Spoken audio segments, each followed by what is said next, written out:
Capítulo 1090. À noite, Porto Prites, num cemitério nos subúrbios. As pessoas que morreram nos bombardeios dos dirigíveis foram trazidas para cá. Os padres e bispos das 3 igrejas estavam ocupados acalmando as almas dos mortos para evitar que qualquer anomalia acontecesse. Naquele curto dia, muitas esposas perderam os maridos, muitas crianças perderam as mães e muitas famílias ficaram reduzidas a uma única pessoa.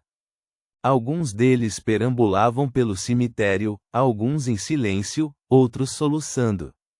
Alguns choraram até desmaiar. Com um rosto de aparência comum, Klein ficou entre eles e observou tudo sem dizer uma palavra.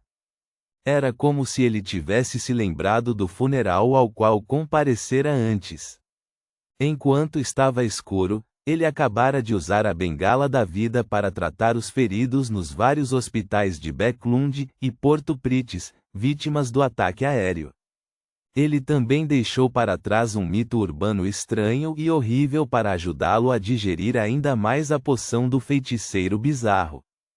E ele sabia que, assim que essas histórias assombradas se espalhassem como um incêndio, Zaratu, que estava em Bäcklund, seria imediatamente capaz de entender o que estava acontecendo. Ele enviaria suas marionetes para monitorar as áreas correspondentes.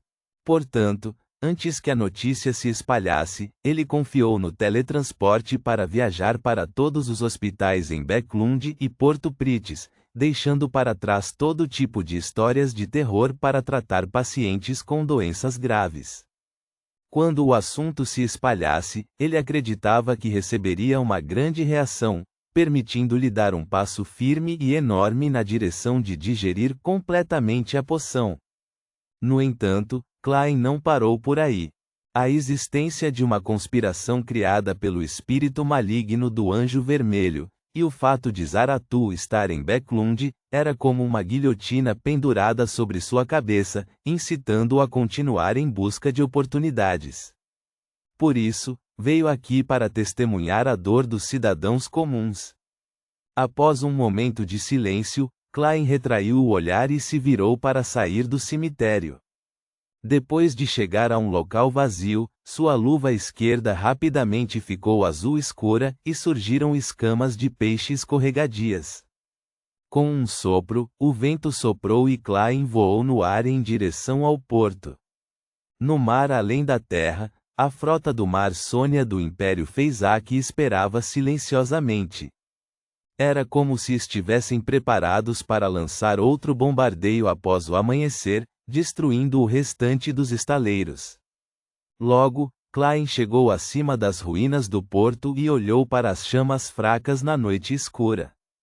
Ao mesmo tempo, suas 2 marionetes usaram salto flamejante para sair do chão, colocando-se em diferentes locais escondidos. Pelo que ouviu e viu, Klein não tinha dúvidas ou sentimentos em relação ao que estava prestes a fazer. No entanto, ele ainda estava confuso. Vingar-se dos invasores era uma questão legítima, mas se ele ferisse gravemente a frota Fezak, a pessoa mais feliz seria o rei de Loen, George III, o verdadeiro cérebro por trás de tudo isso, um dos culpados que pressionou pela guerra. Existem muitos princípios neste mundo, mas somente aqueles que realmente os experimentaram perceberão que há momentos em que não fazer nada é o caminho correto. Isso encherá o coração de conflito. Com um suspiro, Klein voltou sua atenção para a informação que havia recebido do enforcado. O comandante da frota do Mar Sônia do Império Fezak era o almirante Egor Enhorn. Ele era um semideus da família real, atualmente um sequência 4, cavaleiro destemido do caminho do sacerdote vermelho. Através dessas informações, juntamente com o conteúdo da carta do sacerdote vermelho, mais pontos-chave surgiram na mente de Klein. O cavaleiro destemido pode fazer com que as mulheres se transformem em homens e também fazer com que tenham uma coragem comparável ao aço. Eles não apenas podem controlar vários tipos de chamas, mas também são mestres neste domínio. Eles podem até transformar suas próprias chamas em aço.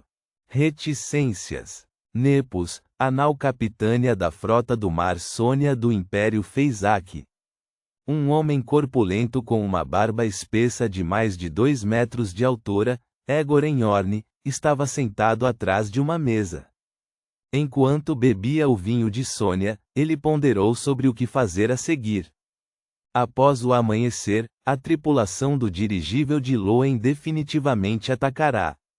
Seu navio de guerra blindado em Pritis e a frota correspondente retornarão em breve. Se eles continuarem aqui, ficarei em uma situação passiva. Embora eu seja um cavaleiro destemido, permitindo que todo o poder da frota se reúna em mim enquanto distribuo o dano, o comandante do navio de guerra blindado é provavelmente um semideus do caminho do árbitro, ou eles têm o artefato selado de grau 1 correspondente, então não será fácil lidar com eles. Se eu não tomar cuidado, eles poderão aproveitar a vantagem da velocidade e dos armamentos de sua frota. Recuar é a melhor opção. Depois disso, continuaremos atacando os portos costeiros enquanto a marinha de Loen é danificada.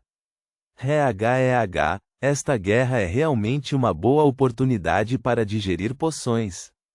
Infelizmente, não consegui me tornar bispo de guerra antes. Caso contrário, talvez eu tivesse a chance de avançar para o nível de anjo após a guerra.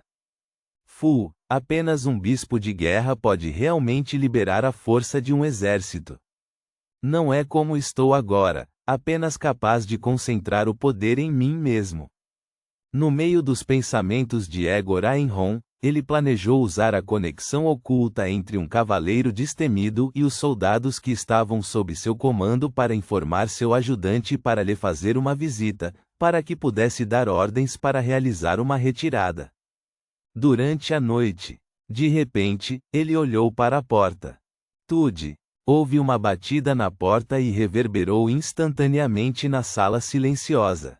Um aviso prévio antes de um ataque.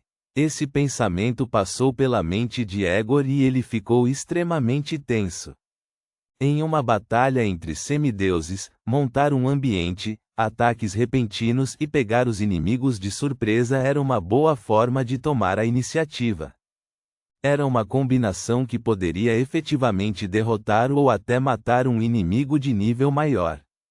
Pelo contrário, era muito difícil realizá-lo com sucesso. Portanto, dar um aviso prévio antes de um ataque era um aviso sem qualquer acompanhamento, ou significava que o nível e a força do atacante excediam em muito o alvo. Como um cavaleiro destemido sênior, Egor instintivamente considerou a pior situação. Ele imediatamente acordou todos os marinheiros e soldados no Nepos para estabelecer uma conexão com ele. Naquele momento, o barulho soou novamente. Estrondo. Desta vez, o som da batida na porta foi comparável ao estrondo de uma salva. Isso fez Egor sentir como se uma bomba tivesse explodido em seus ouvidos. Sob seus nervos tensos, ele ouviu atentamente a comoção. Isso não foi muito diferente do rugido de um sepultador cataclísmico. Num instante, os ouvidos de Egor zumbiram e ele ficou tonto. Ele rapidamente espalhou o dano e deixou todos os membros em Nepos ouvirem um leve zumbido. Então, Egor pegou a caneta tinteiro que estava em cima da mesa e jogou na porta. Esta caneta tinteiro vermelha escura deixou imagens residuais ao longo do caminho, como uma bala de canhão que foi disparada. Para um cavaleiro destemido, não importa quão comum fosse, poderia se tornar uma terrível arma assassina através de seu poder. Estrondo. A porta atingida pela caneta tinteiro se abriu, revelando a pessoa no corredor que havia batido na porta. Era um homem com um sobretudo preto. Seu corpo era magro como papel e seu rosto não tinha características faciais. Naquele momento, a caneta tinteiro já havia explodido. Os pequenos fragmentos pareciam tempestades provocadas pelo movimento de uma metralhadora. Envolveu a pessoa que bateu na porta, rasgando-a em pedaços de carne e sangue. Egor não relaxou. Em vez disso, ele se levantou e olhou em volta com cautela. Ele sabia claramente que a pessoa que bateu na porta não apareceu. Nesse momento, o ajudante, cujo beliche ficava diagonalmente à sua frente, abriu a porta e saiu correndo. Ao ver carne e sangue no chão, ele disse surpreso: Almirante, o que aconteceu? Há um intruso. Antes que Egor pudesse terminar a frase, seu olhar de repente congelou no ajudante. O ajudante retraiu o olhar da carne e do sangue no chão e levantou lentamente a cabeça. Não havia sobrancelhas, olhos, nariz ou boca em seu rosto. Era igual à pessoa que bateu agora há pouco, uma face inexpressiva. O coração de Egor palpitou e todo o seu corpo pegou fogo, transformando-se em chamas que dispararam em todas as direções. Depois que as chamas escarlates se dispersaram, elas avançaram e cercaram o ajudante. O fogo se espalhou rapidamente, revelando o ajudante já carbonizado.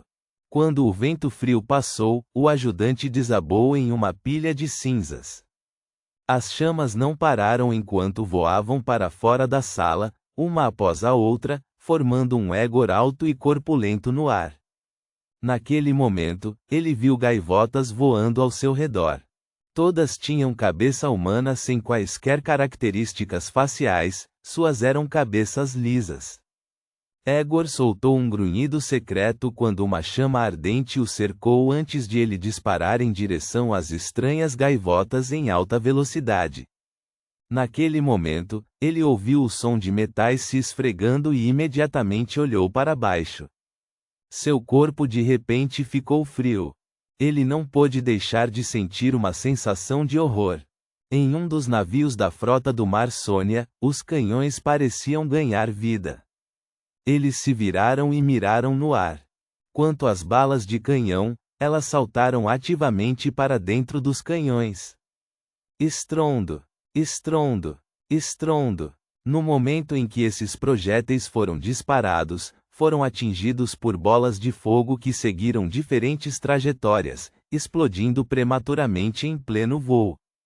Aproveitando a oportunidade, Egor rapidamente recitou o nome honroso do mais alto comandante em ação no Mar Sônia, um feiticeiro do clima da família real. O governante da névoa do campo de batalha, o símbolo do fluxo climático, o totem da tempestade e do relâmpago, o grande Awatoma Enhorn. Esta também foi a razão pela qual foi difícil matar um semideus do mesmo nível quando um aviso prévio foi dado. Eles sempre poderiam encontrar uma oportunidade para procurar ajuda. Claro, o principal objetivo do atacante, Klein, era criar uma cena bizarra para assustar um semideus e ajudá-lo a digerir sua poção. Ele não tinha intenção de completar a caçada. Ao ver isso, ele se escondeu debaixo d'água. Tendo alcançado seu objetivo, imediatamente fez com que Conas e Enune trocassem de local com ele e se teletransportassem. Quanto a Egor, ele não baixou a guarda. Permaneceu extremamente tenso e protegido contra possíveis ataques. Somente quando o anjo respondeu ele realmente soltou um suspiro de alívio. Depois disso, Egor não deixou a frota ficar mais tempo. Abandonou o navio de guerra à vela que se transformara num mito urbano e deixou aquelas águas. Depois de um tempo, uma gaivota voou e pousou no navio de guerra movido à vela que havia recuperado o silêncio. A gaivota tinha olheiras óbvias. Ela olhou em volta e disse na linguagem humana: posso sentir o cheiro da aura de um semideus vidente. Nota 1. Sequência 4 do Caminho do Marinheiro. Ponto.